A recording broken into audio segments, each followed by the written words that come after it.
Ready? Ready. Let's duel! Cards in hand? 5. Okay. I have 1 free ticket. What do you got? 2 of a kind.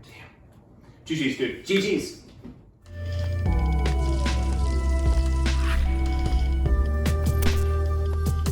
Good afternoon, Jank enthusiasts. I'm MBT, and this is 10-minute testing. Oh, how naive we were 2 weeks ago. I can't tell you how many Reddit comments were calling this a Tier 0 sprite format, with no chance that Tier was even remotely competitive without the Ishizu support. Well, we're 1 week past Euros, and I can confidently say there's one thing the OCG players missed when they had these tools, and that's gambling. Presenting Casino Tearlament. This is the sound of a lottery machine. So here's the list. As always, I'll give you a background about the archetype, a little bit of a discussion about what I hope the deck can do, and of course, the card by card. But first, this video is sponsored by Yu-Gi-Oh! Pro Deck. Yu-Gi-Oh! Pro Deck just got a huge redesign, but it's still the #1 place to go for deck building, a card database, and a wealth of strategy articles. I personally use it to post the Chalcine monthly deck breakdowns, and we've got one of those coming up this weekend. Give it a look at www.ygoprodeck.com. With that, let's take a look at Tearlament again.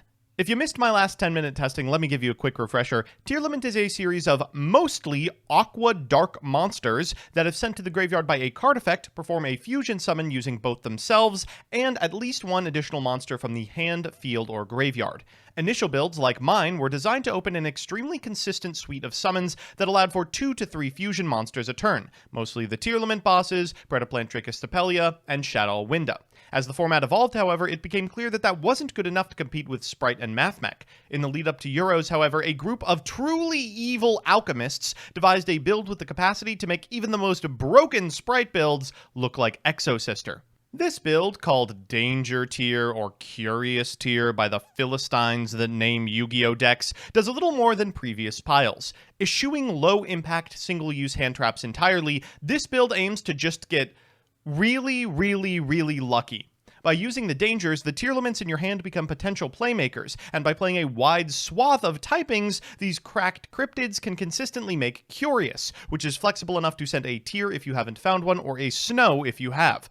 The icing on this cake is Revolver's Topologic monsters, which can be triggered multiple times from Snow or Gizmek Orochi to keep your opponent's side of the field free of level 2 monsters, or your opponent's Tiers in the banished pile. So with that, let's get into the card by card. If this deck looks familiar to you, that's probably because it just got second place at Euros, and it begins with the dangers. 3 Nessie, 2 Mothman, 1 apiece of the limited Jackalope and Chusinoko, and 2 Bigfoot. Vlad had a deep run with this deck as well, and has a fantastic soundbite in which he says, "MathMech just can't out this card in attack position." After that, we've got 2 copies of Gizmek Orochi, and 1 copy of Dark Grepher. We're really Edisoning it up over here.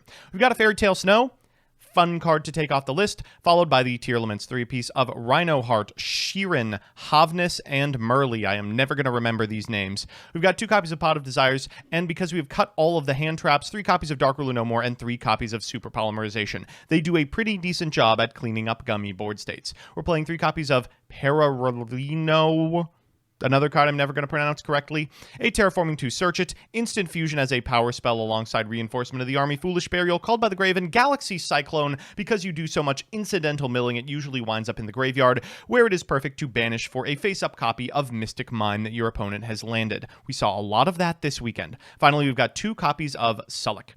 In the extra, we have a Kaleido Heart, a Dragostapelia, Garua, Wings of Resonant Life, double Kitkalos, 1 Muddragon of the Swamp, Zeus, Redoer, Abyss Dweller, Topologic Bomber Dragon, Topologic Xeroboros, Apollosa Bow of the Goddess, Curious the Lightsworn Dominion, Dark the Dark Charmer Gloomy, and of course, IP Masquerena. So with that, let's jump into the games. Our first match is up against Goatee, and, Fish. Someday I'll play this on 10-minute testing, but I haven't yet found a build that inspires me. If you've got one, let me know on Twitter. We're going to begin with a copy of Pot of Desires and draw 2 cards off the top of our deck, and we find the remainder of the names. Okay, let's go for the field spell. Fire off the Danger Nessie. Any hit here is good. With one exception. Oh, goodness. Okay, American Sniper in the house will go Mothman, and we do hit the Sheeran here, so we can activate that effect in order to make ourselves a copy of Kit Kalos. We can trigger the effect of the Kit Kalos in order to get a name that we do not need to our hand, then fire the Kit Kalos in order to cycle for a Merely. From here, we're going to mill 8 cards, and let's get rolling. Oh, those are nice ones. We get Rhino Heart, we get Merly, and we get a Snow and Graveyard as well. That's going to allow us to end on a Dragostapelia, go for the Rhino Heart, and then we will Havness afterwards in order to make ourselves the Kaleido Heart as well. We'll end on Redoer and these two fusion monsters before passing back to our opponent with a set trap card. We'll go for the Redoer and standby. That's going to fetch out the Gamma here, and our opponent was very patient on this. They're then going to, in main phase 1, fire off a Foolish Burial Goods for an Ice Barrier, which can be banished in order to add from deck to hand an Abyss Shark. They'll make a Dragite. We probably have to Snow here. They called by, and unfortunately, we don't have the material to go for that Snow again. They're going to go for Abyss Shark in order to get to their hand a copy of Silent Angler. Then they'll normal summon a tuner to make Bryo. We're going to go Dragostapelia to negate the Dragite. Then we'll activate Salic. They'll activate the effect of Bryo in order to bounce the Salic. We'll chain the Salic effect in order to negate the Bryo. Then activate the Graveyard effect of the Kaleido Heart in order to both remove this Dragite from the field and reborn it, sending a Rhino Heart in the process, which will summon itself, sending a Merly, allowing us to send a Havness. Afterwards, we can fusion summon a Mud Dragon of the Swamp, and on a new chain, trigger the Havness to get the Dragostapelia that we sent back for the cost of the previous fusion summon and pop our opponent's last remaining monster. If you found that one hard to follow, imagine how difficult it's going to be to commentate for 7 or 8 rounds this weekend at the Chalice Line Monthly. Pray for me, lads. Our second match is up against Mathmech, and our opponent has both a Nabla and a Geomathmech Final Sigma in the extra deck, so I don't think we have too much to worry about. We're going to begin with a copy of Terraforming. That'll get the field spell from deck to hand. We're going to use the field spell to remove an Ash from our opponent's grip. Fine, no big deal. Let's go for the Nessie. Rollin', rollin', rollin', and Rhino Heart is perfect. We'll trigger the effect of the Rhino Heart, summoning itself, and setting a Havness, which allows us to, of course, go ahead and perform a fusion summon for a Kitkalos. We are going to activate the on-field effect of the Rhino Heart in order to send a Merly so that we can activate this Kitkalos, sending it to the graveyard to summon back the Merly, and then, of course, milling 8. Let's see what we find off here. Ooh, an Orochi, a Galaxy Cyclone, and a Sheeran. That's perfect. We're going to go into Dragostapelia, then fire off the Nessie. We hit the Nessie, but no big deal. All we really need here is a 4. We'll go for Mothman. We hit the Salic, and then we can activate it in order to get a copy of Sheeran for next turn. We'll go for the Gizmek Orochi here, and then link off for an IP Masquerena and a Time Thief Redoer before passing back to our opponent. In standby, we get off the top with the Redoer. Oh, a super factorial! So easy, baby. They make it too easy. Our opponent's going to normal summon Nabla and go into Sigma before going for a Parallel Exceed line. Well, if you're normal summoning Nabla, I feel pretty confident putting that back in your deck. With these 2 materials, you're going to have to kill us through a copy of Dragostapelia, which I think is literally impossible. So it's time for game 3, and you know what that means, a best of 3 versus meta. Our opponent's on Sprite, and God, I could not have devised a better 5-card hand for them. 2 hand traps, plus Dark Ruler No More, plus full combo, plus L, plus ratio. Our hand looks comparatively weak. Double Bigfoot is pretty much never where you want to be. We're going to begin with a copy of Rhino Heart. We're going to activate it to send a copy of Sheeran to the graveyard. We'll activate Sheeran and, well, we tried. I guess we could get really lucky on Bigfoot. No. Okay.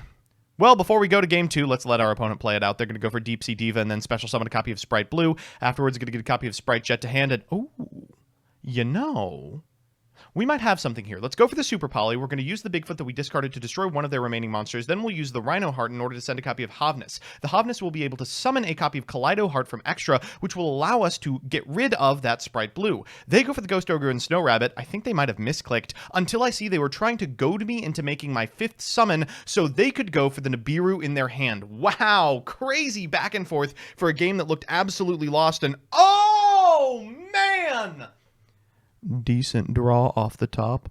We'll go for the field spell here and then normal summon a copy of Rhino Heart. We're going to go ahead and be able to send a copy of Sheeran to the graveyard. We'll trigger the Sheeran in order to get ourselves, you guessed it, a copy of Kitkalos. We'll trigger the effect of the field spell here. Lethal on board. Our opponent will concede. So it's time for game 2, and our opponent has drawn full combo. We do not play hand traps, so go off, King. Our opponent's going to begin with a copy of Deep Sea Diva that's going to summon a Diva from deck. Afterwards, they will summon a Jet and trigger the effect in order to grab from deck to hand a copy of Starter. They'll make Hulk, and when they use Hulk to summon an Ash Blossom, you know that things are not going to go your way. They're going to go for a Starter here in order to get blue. They'll activate the effect of blue in order to grab a copy of red. They'll special summon the red, and then they will overlay for a Gigantic Sprite. They're going to go Gigantic effect for a Swap Frog. Swap Frog effect in order to send a Ronin, then Swap Frog effect to bounce the Ash Blossom. Elf will bring back the Swap Frog, getting the requisite material in the graveyard to make a totally awesome. They're going to do that now by going for the Ronin Toad and then overlaying. Ooh, good luck to us. Okay, we draw for turn. Dark Ruler is a start. We'll fire that off. Then we'll activate the field spell. That's going to get us a Rhino Heart. We're going to Rhino Heart here. We're going to send a copy of Havness. We'll activate the effect and Crow 2. All right. Unfortunately, our opponent didn't shotgun the Ash, so they are going to have it for our Pot of Desires. We have to get really lucky here. We're going to go Bigfoot. Oh, thank God we hit Dark Ruler. And draw the third one. And hit it with Nessie. Wow, that's so amazing. But unfortunately, does not contest the set copy of Smashers. Our Dark is going to be absolutely banished. We can use the Bigfoot in hand to clear our opponent's board, getting rid of both the Totally Awesome and then using the combat step, the Sprite Elf. But that means that we're passing back to an opponent who has a Deep Sea Diva in hand and probably one remaining in deck. They're going to go Ronin Toad here and then link off for an Elf, then activate the effect of the Elf to get a Toad before they commit to anything. When they do, it'll be the Deep Sea Diva, which allows them to get another one, at which point they can go into another gigantic, now 3,200 attack points, and able to contest our Bigfoot. They'll go for blue in order to grab Jet, Jet in order to grab Starter, Z. When have you seen this play before? They're going to go to the combat step, deal a ton of damage to us. No matter what we draw off the top, it's not going to contest the Toad, but it would be nice if it was something at least remotely playable. Well, that's literally the best card in our deck, but unfortunately it doesn't do it here. Let's go to game 3. So it's time for that all-important game 3, and oh my goodness, 2 hand traps plus full combo every single open? How do they do it? Our hand is hard to qualify. A lot's going to have to go right here.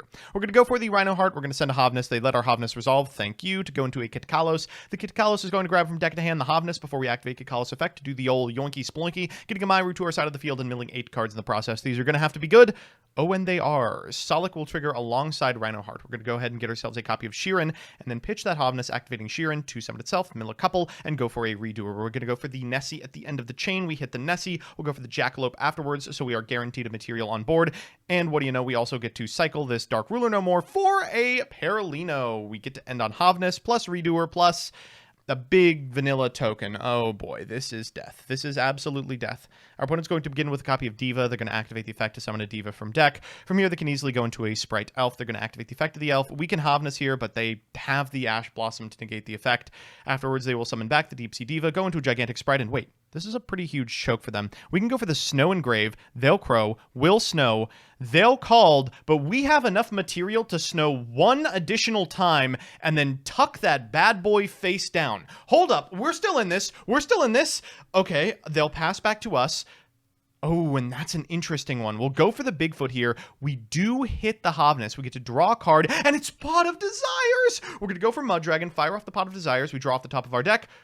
2 interesting ones. We'll go Abyss Dweller here in order to clean this copy of Gigantic. Then we're going to set 2 and pass back to our opponent on Zeus. They're going to just pass back. We will Called by the Grave this DD Crow and chain the effect of the Zeus in order to send a Solic to the graveyard, which of course can cycle into a Rhino Heart from deck. We'll draw for turn, and we might be able to clean this up. Let's go Rhino Heart in order to send a copy of Merrily to the graveyard. We'll activate the effect in order to go ahead and get ourselves a copy of Dragostapelia. Now this looks like it's just a little shy of lethal until you remember we have a Snow in the Grave and exactly 7 cards to banish for it. Oh, God. So we're back with the deck, and yeah, this is the build worth playing going forward. Let's do the pros and cons. First, the pros. 1, this deck is so hard to play against. While previous builds were definitely more consistent, they were also way more telegraphed. There is no earthly way of knowing where this deck is going. 2, the ceiling on this deck almost doesn't exist. If you hit well enough off of your dangers and mills, you can easily end on a board that all but resembles an FTK. And 3, it's such a silly home for them, but the Topologics really do put in work against some of the more powerful piles in the format. Plus, you get to yell full overlap every time they trigger. And the cons. 1, deck's hard. Like some Chaos Ruler piles, you have to be a master at both using the tools you've got and hedging your bets on what tools you think you'll have over the course of the turn. This is a skill that Yu-Gi-Oh! Doesn't test often. 2, sometimes you're going to get unlucky. This is just a truth of playing any high roll deck. You can control for it all you want, but if you want a high ceiling, occasionally you've got to hit the floor. And 3, due to new legislation in the EU, you're not permitted to bring this to any European event if you're under the age of 18. All in all, this is an extremely powerful take on a deck that was one good pilot away from being broken. I expect to see it as a mainstay of Tier 1 for the remainder of the format.